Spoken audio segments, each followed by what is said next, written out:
You know those rare films that feel like they were tailor-made for you? That somehow blend everything you love in a way that shouldn't work but absolutely does. K-pop Demon Hunters is exactly that. A bold and unexpected fusion of K-pop glamour, supernatural battles, demonic villains, cursed boy bands, and at the heart of it all, complex female characters who feel real, powerful, and unapologetically alive. But this isn't the tired, overused version of strong female leads, the ones who never smile and only show strength by throwing punches. The strength here runs deeper. It comes from music, from connection, from choosing authenticity over conformity, even when the world tells you to shrink or hide. That's what makes this story resonate so intensely. It doesn't just portray strong women, it invites you to experience what it feels like to be one. And maybe the most groundbreaking part? These girls are powerful without abandoning their femininity.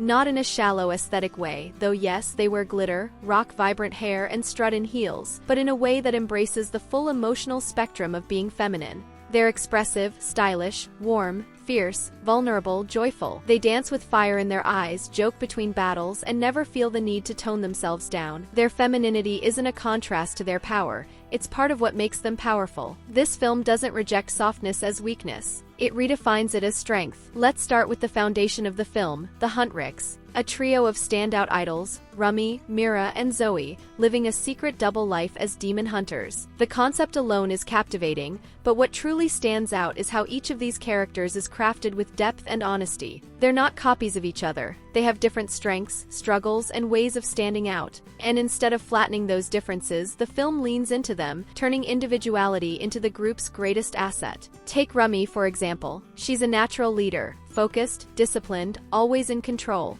But beneath that strength lies a truth she's been hiding. She's half demon. It's not just a plot detail, it defines her internal conflict. She's been concealing her identity not only from her teammates but from herself. And when the truth finally surfaces, it hits with real emotional weight. It's not a twist for shock value, it's a shift that changes everything. Her path forward isn't driven by rage or revenge, but by something much harder, self-acceptance. She turns her pain into power, literally. The song she writes after being exposed is one of the film's most powerful moments. It's not about domination, it's about healing, about choosing to be seen. That's one of the film's most impactful messages. Vulnerability is strength. Expression is resistance. Music isn't just background, it's the core weapon. The Huntrix don't win through brute force or flashy fights. They win through emotional resonance, presence, connection. Their voices shake the world, not their fists. And they do it all in full glam, false lashes, flawless makeup, bright costumes, commanding stage presence. They don't downplay their femininity to be taken seriously. They don't strip away softness to be seen as strong. They embrace their image completely, and that becomes part of their power. This film doesn't ask its heroines to choose between strength and femininity. It insists that one amplifies the other. Zoe is Rumi's complete opposite in terms of energy.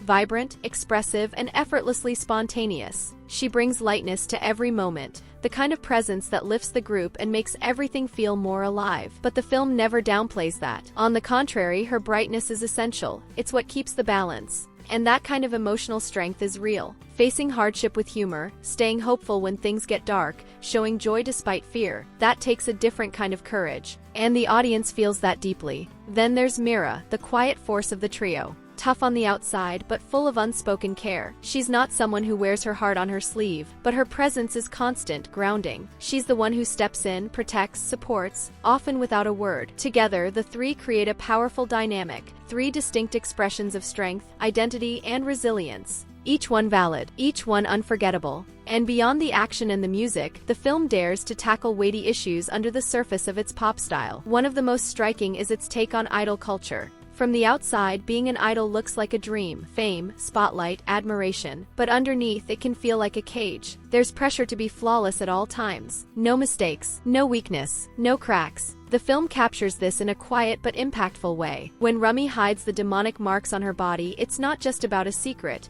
it's a metaphor for shame, for fear of rejection. It's like she's saying, if they see who I really am, they won't love me. And how many people live with that fear? How many hide their truth out of fear of being unaccepted? So when Rumi finally decides to reveal herself, openly, proudly, on stage, it hits hard. It's not just a dramatic moment, it's a turning point. A declaration. She's no longer apologizing for who she is, she's embracing it fully. The scene says, "Look at me completely, even the parts you don't understand. This is me, and I'm not hiding anymore." The bond between the girls is one of the film's strongest elements. There's no forced rivalry or cliché competition. Instead, their friendship is portrayed as the emotional core of the story, a space where growth, conflict, and healing coexist. Yes, they argue, they clash, but more importantly, they forgive. They protect each other. They show up when it counts. One of the most powerful moments is when Zoe and Mira learn the truth about Rummy. Their reaction isn't exaggerated or melodramatic. It feels raw. Shock, pain, a sense of betrayal, but also the door to understanding, to reconciliation. That's real sisterhood, grounded, imperfect, and emotionally honest. Then we have Junie, once human, now a reluctant demon. He starts as an adversary but gradually becomes a crucial ally, without ever overshadowing the main characters. His storyline is deeply moving and subverts the typical stoic male savior trope. Junie is gentle, emotionally aware, loyal, and quietly heartbroken. He's not chasing redemption to become the hero. He's fighting out of love, out of a desire to protect, not to dominate. And in the end, his sacrifice isn't framed as a grand gesture to steal focus. It's there to elevate Rummy's journey. His presence reinforces the story without ever taking control of it. And that matters. Showing male characters who are empathetic, supportive, and vulnerable without being the center of attention is just as important as highlighting strong female leads. That's representation in action, and this film delivers it with intention. The film blends anime influences with bold K-pop aesthetics, flashing icons, dramatic lighting, and layers of glitter. Yes, it's over the top, and that's exactly the point. The visual excess isn't accidental.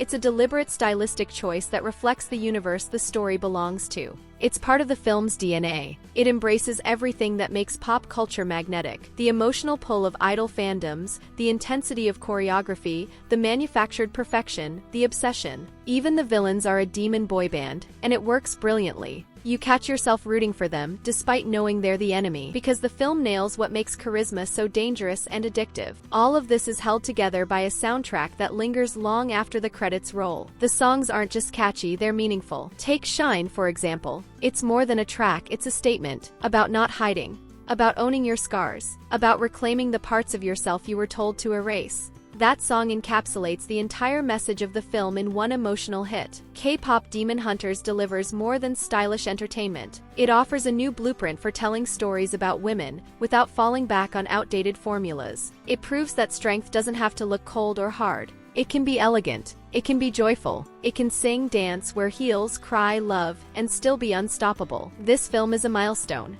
because it doesn't try to fit femininity into pre-existing molds. It lets it take center stage on its own terms. And if we're lucky enough to get a sequel, which we absolutely should, I'll be ready to dive back into this world of idol demons, glitter battles, and emotional anthems, with Shine on loop, shoulders moving to the beat. One of the film's most brilliant layers is how it elevates performance into something far beyond entertainment. For the Huntrix, dance isn't just a show, it's a form of combat. Every move is deliberate, every step hits with purpose. The stage becomes a battlefield. What looks like choreography is actually strategy. And that's not just a stylistic choice, it's storytelling. Even when they're fighting demons, they're still performing. The idol is never off stage, not even in moments of danger. And that pressure only intensifies when you factor in the ever-present audience. The fans may not be physically there, but their gaze shapes everything. Social media, likes, comments, they all feed into a silent war running parallel to the visible one. It's not enough to defeat the enemy, they have to look flawless doing it.